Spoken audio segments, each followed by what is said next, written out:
You raise your kids with love, patience, and a whole lot of peanut butter sandwiches. And you never think one day they'll turn you out like last week's trash. But I'm sitting here now in this small senior apartment complex with peeling linoleum and a leaky faucet, wondering how we ever got to this place. I'm 68. I gave my life to my family. And my son, my own flesh and blood, kicked me out because I wouldn't co-sign a $30,000 loan for a Dodge Charger. Yes, a Charger. The kind with the roaring engine and gas mileage that makes your wallet cry. Let me rewind a bit. After my husband passed in 2016, things changed. I stayed in our home for a while in Fayetteville, but it got lonely. The walls were too quiet. So when my son Greg offered for me to come stay with him and his wife Carla, I accepted. I sold the house, packed up my life into 6 boxes and a rolling suitcase, gave away my garden tools, said goodbye to the squirrels who knew me by name. I thought I was going home again. Greg's place in Marietta was nice, cookie-cutter suburbia, HOA flyers on the door, and that smell of plug-in air fresheners everywhere. They gave me the guest room, the one closest to the garage. So you don't have to walk far, Mom, Greg had said.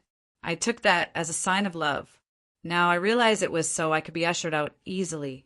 At first, it was fine. I cooked. I helped with the baby when their sitter bailed. I even folded their laundry because Carla always let it sit in the basket like it had folded itself. I paid for groceries sometimes and chipped in on the light bill without them asking. I never wanted to be a burden. But the vibe started shifting around spring. Greg had been talking nonstop about upgrading his car. He said his old Civic made him look small-time at work. I told him, you look more responsible with a paid-off Civic than a 7-year loan on a sports car. He laughed it off.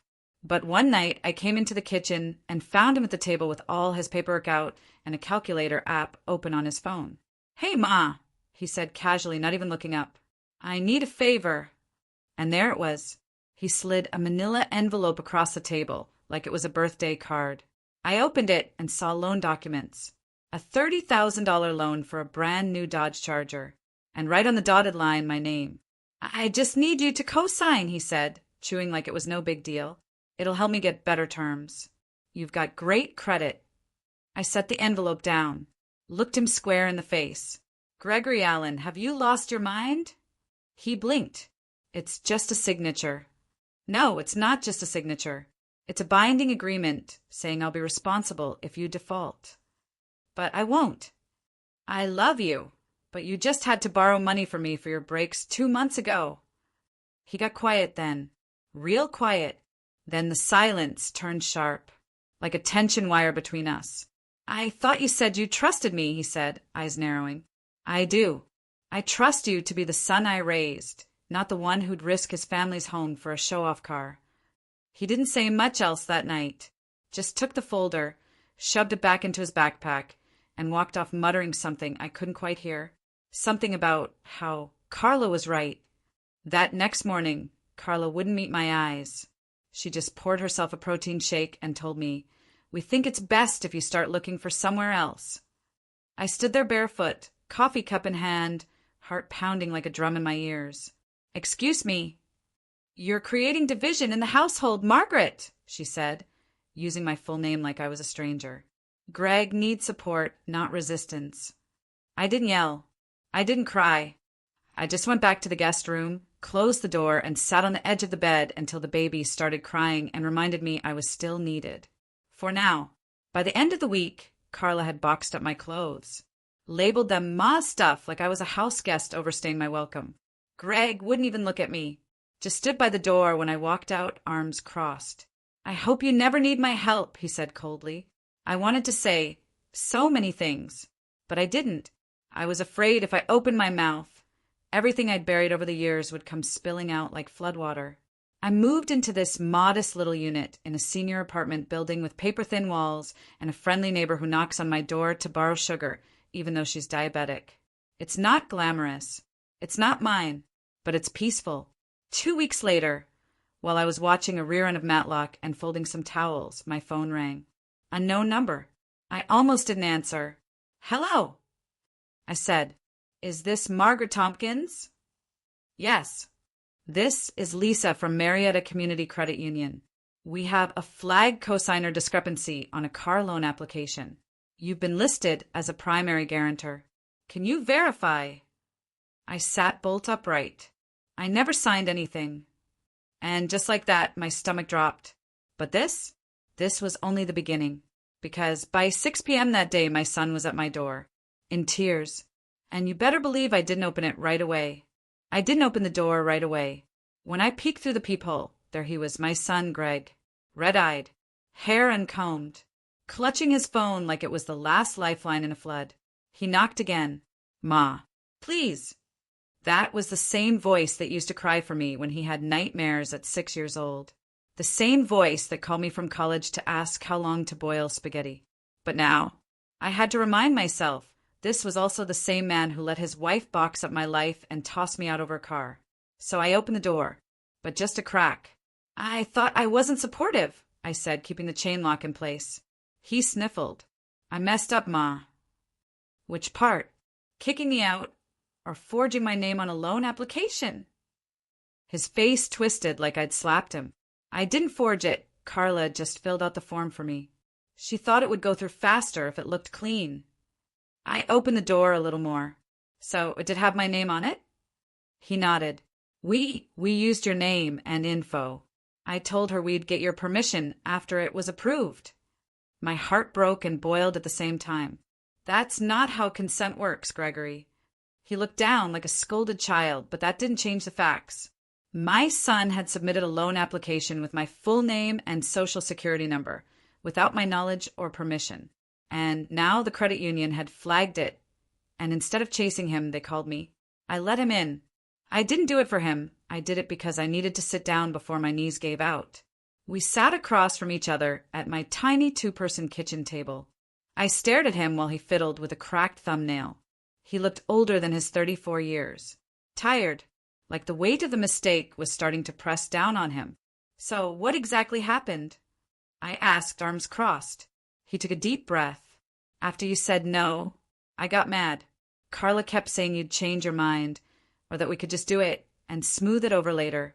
So we filled out the application online with your name. I didn't think they'd call you. I thought they'd just approve it and move on. And you didn't think this would come back to bite you? I didn't think it would matter, he muttered. Of course it matters. That's identity fraud, Greg. That's a federal crime. He looked like he wanted to disappear into the linoleum. I almost wanted to let him. But something deeper in me, call it mother's exhaustion, wanted answers more than revenge. Why a $30,000 car? I asked, what's so wrong with the Civic? He looked up then, and his voice cracked. I wanted to feel like I'd made it, Ma. Everyone at work drives these fancy cars. I keep showing up in that old Civic with a dent in the door, and he broke off, eyes watery again. You thought buying an image would fix how you feel, I said quietly. He nodded. We sat there a long moment. The only sound was the hum of my old refrigerator and the faint barking of Mrs. Harrell's poodle next door. I told the bank I didn't sign anything, I finally said. They're launching an investigation. His eyes widened. Ma, please, they said they might press charges if it's considered fraud. Well, what else is it, Greg? He broke down then, fully sobbing, put his face in his hands, and cried like a child. I wanted to hold him, but I stayed planted in my seat.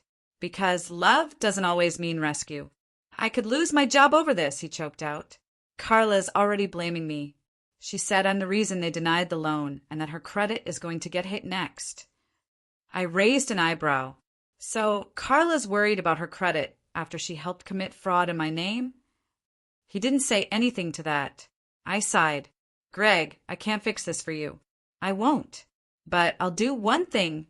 I'll go with you to the bank and I'll make a statement saying I didn't authorize any application. What they do after that is up to them. He opened his mouth, maybe to plead for more, but I cut him off. And don't ask me to lie. I won't. He just nodded, wiped his eyes with the sleeve of the hoodie he hadn't washed in what looked like a week. As I stood up, I looked at my son, really looked at him, and saw someone who had spiraled so far into image and pride that he didn't recognize the rope being offered. Or maybe he did now. Maybe it was finally sinking in. I'll never stop loving you, Greg, I said gently. but I'm not your escape hatch.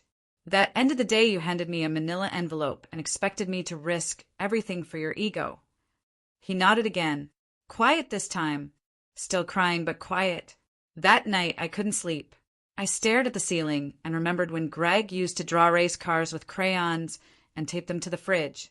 He wanted to be a driver once, not an analyst at a sales firm, trying to show off to his boss with a flashy car. It's funny how dreams change, but values? They shouldn't. And now I was learning, far too late, what happens when you love someone so much you forget to say no until it's already too far gone. Tomorrow we'd face the bank. But tonight, I sat in the quiet, thinking, wondering how much of this was truly about a car and how much was about everything else we never talked about. I dressed deliberately that morning. Pressed slacks, a navy cardigan, pearl earrings, the whole nine. Not for vanity, but for clarity. I needed to look like the woman I still was, steady, sharp, and not to be mistaken for someone you could shove paperwork under and expect blind loyalty. Greg showed up late. Hoodie again. Wrinkled jeans. Eyes puffy, like sleep had taken one look at his guilt and walked out the door. We didn't speak much on the drive. I stared out the window at a strip mall with a closing Dollar Tree sign, while he fiddled with the air conditioning knob like the temperature in the car was the real issue. The bank branch was off Powers Ferry Road, tucked between a barbecue joint and a title loan place. You know the type, generic glass front, sterile lobby, and that strange mix of air freshener and stress that lingers in financial institutions. Lisa, the loan officer who'd called me, met us at her desk. Young woman. Polished. Firm handshake. I liked her instantly. Mrs. Tompkins, she said, guiding me to a chair. Thanks for coming in.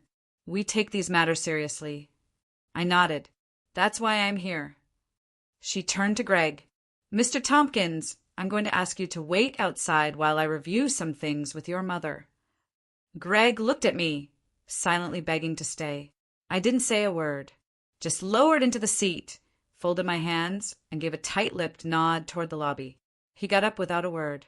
Lisa sat down across from me, opened her laptop, and pulled up the application. There it was, my name spelled perfectly, my address, my social security number. Even the digital signature looked eerily convincing. I'd like to be clear, I said. I did not fill this out, nor did I give anyone permission to do so on my behalf. She clicked her pen. Can you state for the record whether this is your digital signature? I leaned forward. No, that's not my signature. I didn't authorize this loan or co-sign for anyone. She nodded, not surprised, but professionally neutral. Thank you. That should have been it. But as I stood to leave, Lisa said something that stopped me cold. There's a pattern we've seen recently with accidental identity misuse by family members, she said carefully, choosing her words like she was stepping around glass. We usually find out it's not the first time. That sentence hit me like a rock in the gut. I sat back down. What do you mean, not the first time? Lisa hesitated. We've seen similar cases where someone's identity was used gradually, small things at first. Authorized users on credit cards, small loans, retail cards, then escalations. My mind started ticking. I hadn't reviewed my credit report in years. Truth be told, I hadn't thought about it since I sold the house and moved in with Greg and Carla. But now, my stomach was tight with a creeping dread. I think I need to see my full credit report, I said slowly. Lisa nodded. We can help you pull one right now. She printed it out for me, page after page. And then, buried halfway through, I saw it. A Best Buy store card opened in my name. Then a Furniture Express account. Then a joint PayPal credit line with an address I didn't recognize, but it was in Marietta. Under a unit number I later realized belonged to Carla's cousin's condo. I was shaking. Are these all recent? I asked, my voice barely above a whisper. Lisa pointed. Last 2 years. All opened with your name. They're small accounts, under $2,000, but they're definitely there. I couldn't believe it. Or rather, I could, but I didn't want to. Carla, that girl always had an appetite bigger than her paycheck. Fancy gadgets. Designer bags on clearance. I thought she was just a shopaholic with credit card debt. I didn't know she was doing it under my name. Greg didn't come back into the room until Lisa called him. I didn't look at him at first. I just gathered my papers, tucked them into my purse, and stood up slowly. He opened his mouth, but I spoke first. "You used my credit before," I said. "Didn't you?" He went pale. It wasn't just the car loan. His mouth opened and closed like a fish. "You let her do this, didn't you?" I asked, quieter now, but no less angry. "You knew. You saw the bills. You thought as long as the minimums were paid and I didn't notice, it was fine." "Ma, listen, No, you listen." I leaned forward. Decades of rage coiled into a single, sharp whisper. "Every time I took care of your child. Every meal I cooked in your kitchen. Every sock I folded while you and Carla slept in on Saturdays. You were building debt in my name. While pretending I was family." He had no answer. Not a word. We walked out of that bank like two strangers. I didn't even ride back with him. I called a Lyft. Sat in the back seat shaking, tears drying on my face like dust in the Georgia sun. The driver didn't say a word, just offered me a bottle of water and kept driving. When I got home, I locked my door. I sat at the table, opened a notebook, and started writing down every account I needed to dispute, every agency I needed to contact. I wasn't just a mother now. I was a victim, and I was done letting guilt bury my boundaries. Greg texted later that night, a long message full of apologies, explanations, and blame. Blaming Carla, blaming pressure, even blaming me for always making him feel like he had something to prove. I didn't respond. Not that night. Not the next. But, he had no idea what was coming next. I didn't respond to Greg's text. Not because I wanted to punish him, though Lord knows a part of me did, but because I knew if I replied too soon, I'd say something I couldn't take back. And at 68, I've learned that words spoken in heat leave the deepest burns. So I sat with it. For 2 full days, I lived inside my little one-bedroom apartment in Smyrna, moving from room to room like a ghost. I made coffee I didn't drink, folded laundry that didn't need folding. I even took out old photo albums from the cedar, chest by the couch. That's when I found the first letter, tucked behind a picture of Greg on his 5th birthday, blue frosting on his cheeks, eyes lit like he'd just seen the moon up close. It was a letter I'd written to myself the day I left my ex-husband. August 12th, 1993. I'd scribbled it down on the back of a bank statement, no envelope, just folded up and forgotten. It said, "You are not the villain for saying no." I read that line 10 times, like it was in a different language, because for 30 years since, I've still treated no like a dirty word, especially with Greg. I think part of me always felt like I was making up for something, like pulling him out of that broken marriage meant I owed him a softer landing. So I gave, and gave, until he stopped seeing it as giving and started seeing it as mine to give. That night, I started writing again, this time not to myself, but to the 3 people who needed to hear from me most: the credit bureau, the police, and my son. The first letter was to Experian, then Equifax, then TransUnion. I laid out every fraudulent account, every item on my report that had nothing to do with me. I attached copies of my ID, bank statements, even utility bills from my old address, anything to prove who I really was. I wasn't going to just sit in this mess. I was going to clean every inch of it, even if it took months. The second letter? That was the hardest. I called the non-emergency number for the Cobb County Police Department and asked how to report identity theft. The officer on the phone was kind. Too kind. That tone you use with people who don't yet know how deep their hurt goes. He emailed me a form. I filled it out with shaking hands. I described everything, dates, accounts, names. I even wrote Carla's name. I didn't want to, but I had to. I wasn't seeking vengeance. I was seeking distance. Legal distance. And then came the letter to Greg. It wasn't long, just 1 page, but every word in it had roots buried in years of silence I'd let pass for peace. "Greg, I've reported the identity theft to the authorities. You'll be contacted by the bank or the police in the coming days. I will not protect you or Carla from the consequences of your actions, because they weren't accidents, they were choices. Over and over again, You both chose dishonesty instead of respect. I raised you to know better, and if I didn't say it loud enough or often enough, then that's on me too. But I will not carry this any further. I love you, but I do not trust you. Not anymore. Do not come to my door again unless it's with truth and nothing less. Ma. I printed it, signed it, folded it into thirds, and dropped it in the mailbox the next morning. It was a cool Saturday, one of those early spring mornings where you can still see your breath if you're out before 8. I walked the letter to the corner myself, not because I had to, but because I needed to feel the act of sending it away. The release. The finality. I stood at the mailbox, holding the envelope, and whispered aloud, "This is the first thing I've done just for me in a very long time." Then I let it go. That following week, I got a knock at my door. It wasn't Greg. It was a man in a gray polo with a clipboard. A representative from the Fraud Investigation Unit with the credit union. Polite. Professional. He said the case was now active, and they might need a signed affidavit for the police report. I signed it right there at my kitchen table, right next to my old teacup and a crossword I'd half finished earlier that morning. Then he said something that caught me off guard. He paused, flipping through his notes, and said, "Ma'am, this isn't the first time we've flagged this household. There's been other reports tied to that same address." I raised an eyebrow. "Other reports?" He nodded. "Your son's wife, Carla, she was a co-applicant on another flagged loan last year. Her cousin filed a claim for unauthorized use of a checking account tied to a mobile device connected to the same IP address." It hit me like a thunderclap. That condo address I saw on my credit report? The one tied to the PayPal account? She'd done this before. Not just to me. Not just Greg. Carla had a pattern. And now I wondered, how much did Greg really know? Was he just in denial? Or was he so far under her influence he couldn't see daylight? I sat with that question for hours. I stared at my phone, my hand hovering over his name.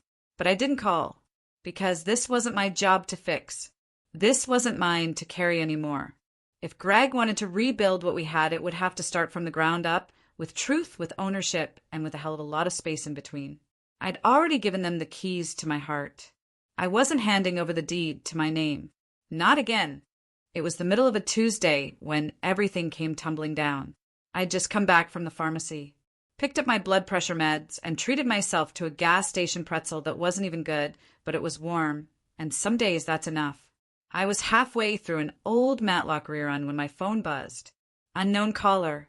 I usually let those go, but something in me said, "Answer this one." And I did. "Mrs. Tompkins?" "Yes. This is Officer Riley with the Cobb County Fraud Unit. Do you have a moment?" My heart jumped. He explained the investigation had progressed. Said they'd confirmed the accounts were opened from Greg's home IP address. Some accounts were even linked to Carla's email. Same username she used on her social media, only with a few extra numbers. Sloppy, but common. Then he told me the part that made my stomach twist into knots. "We spoke with Greg this morning. He claims he was unaware of any fraudulent activity." I paused, blinked a few times. "Unaware?" I said, "Yes, ma'am." He said Carla handled most of the finances, and he never knew your information was being used. Said he never looked at the mail. I took a slow, deep breath, not to calm down, but to steady the storm gathering inside me.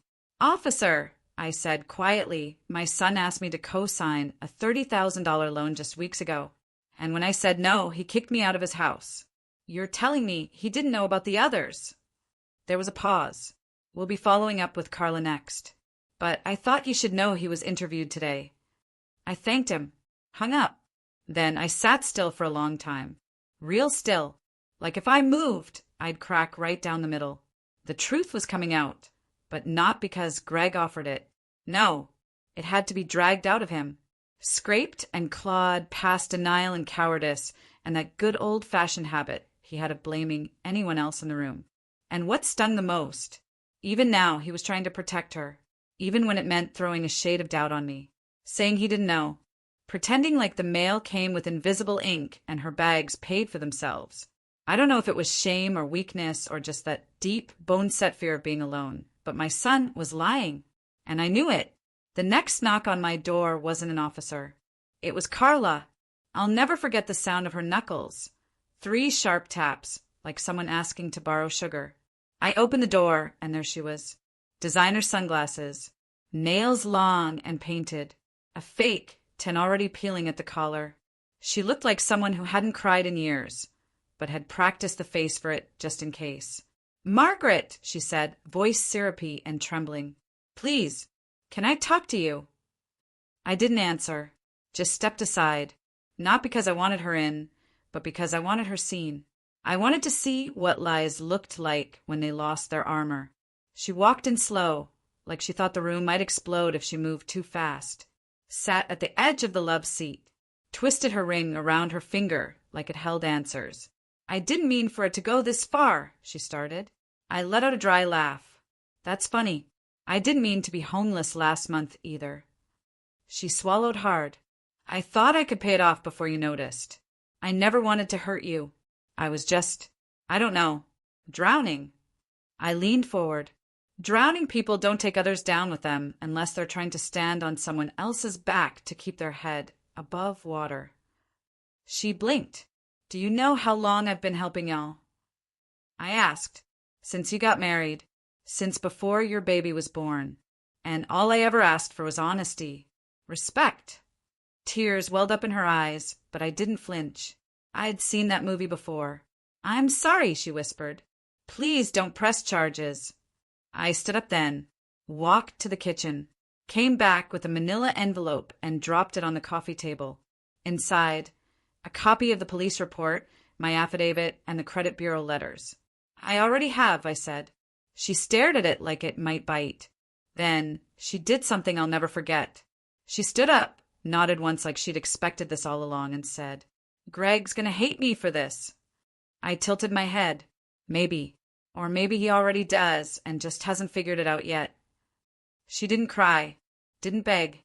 She just walked out the door like a woman who'd been caught enough times to know the drill. I closed the door, turned the lock, and for the first time in weeks, I exhaled. Not relief, not triumph, but clarity. The truth doesn't always knock. Sometimes it breaks in, shoves its way into your life with muddy boots and empty apologies. But once it's there, you get to make a choice. Live with it, or live beyond it. I was done carrying shame for decisions that weren't mine. Done folding myself small so other people could feel big. I didn't have all the answers yet. Still didn't know what would happen with the case or the credit. But I knew one thing with rock-solid certainty. I had started over before, and I could do it again. It was nearly dusk when I heard another knock on my door. But this time it wasn't sharp and fast like Carla's. It was hesitant. 2 soft raps, then silence. The kind that made you lean forward and hold your breath, like waiting for thunder after a flash. I already knew who it was. And even though every nerve in me tensed, I stood up and opened the door. Greg, my son. He looked small. Not physically, of course. He still had that broad-shouldered frame, the scruffy jaw, the work boots scuffed at the toes like they'd been dragging through gravel. But his eyes were the eyes of a man who had finally run out of lies to outrun. "Ma," he said, voice rough and barely above a whisper. I stepped aside again, but this time I didn't look at him. I just walked into the living room and sat down. He followed, slower than Carla had. Like the weight he carried was heavier now, because this time it was real. No sunglasses. No rehearsed apologies, just a trembling hand wiping at his face as he sat across from me. For a long time we didn't speak. He stared at the floor. I stared at him. Then finally he broke. "I didn't know how bad it was," he said. "I swear, Ma, I didn't know she used your name like that." I didn't answer. He looked up at me, his eyes already red. When the police came to ask questions, I thought maybe they were just checking something routine. But when I saw your name on those papers, your social, your address... He put his head in his hands. I was ashamed. I am ashamed. I still said nothing, because the truth is, part of me didn't know what to say. Not yet. Not when the hurt was still echoing through the corners of my heart, like a song I couldn't turn off.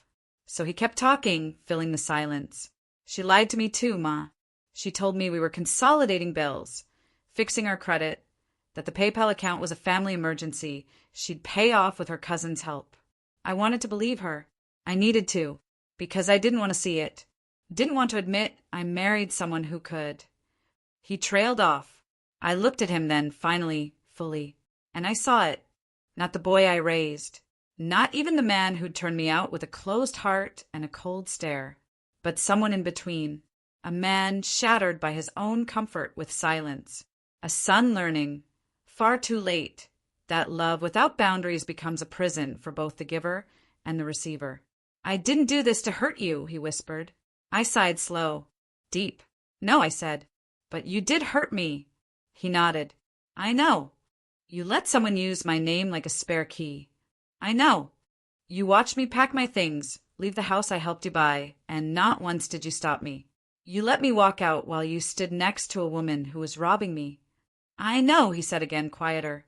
The tears finally came then. Not big, messy sobs.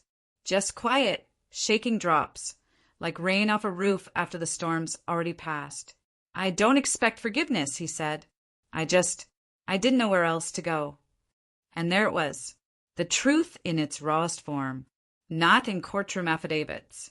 Not in credit reports or police interviews. But in a son sitting across from his mother, asking without words to be let back into a world he helped burn down. I leaned forward, resting my elbows on my knees. You can't live here, Greg, I said steady. He nodded. Expected that. But I'll go with you. He blinked. What? To counseling, to the court meetings, to the restitution hearings, if it comes to that. I'll sit in the room, but I won't sit in silence. You hear me? I hear you, he said. I'll stand beside you if you do the work. Not for me, for you. But I won't be your cushion anymore. No more soft landings. If you fall, you feel it. He nodded, wiping his face again. I want to fix it, he said. You can't, I replied. But you can start by cleaning it up. He smiled then, just barely. I don't know what happens next. I don't know what the court will decide or what restitution might look like, or if Carla will take a plea deal or drag it all into a trial. I don't even know if Greg and I will ever have the kind of relationship I once hoped for. But I know this. He showed up. Not for a loan. Not to dodge blame. But to face it. That may not be redemption. But it's a start. And for now, that's enough.